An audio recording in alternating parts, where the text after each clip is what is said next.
What happens if you pass away without a will? The courts will decide who's going to be getting your assets, and the courts will decide who's going to manage and distribute those assets out to those people.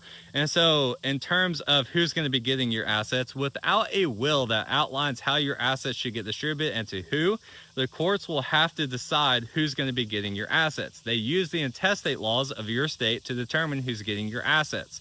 As an example, in Georgia, your assets get split evenly between your spouse and your kids, with your spouse getting a minimum of 1/3.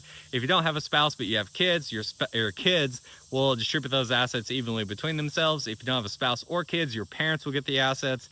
If you don't have parents, your siblings will get the assets, and so on. It varies per state. In terms of who's going to be in control of the management and distribution of those assets, it's basically going to be a first come, first serve. Whoever wants to be the administrator of your state, they will file for the layers of administration. If they're the only person, the courts are going to give them the layers of administration. They'll be able to take over your state, manage it, and then distribute that out to your beneficiaries.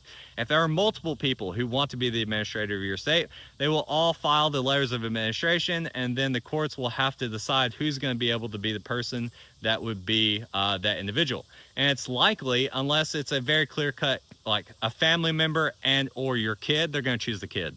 But if it's two kids, those kids would typically have to hire probate attorneys to come in and argue their case to the court system for the judge to decide who's going to be able to be the administrator.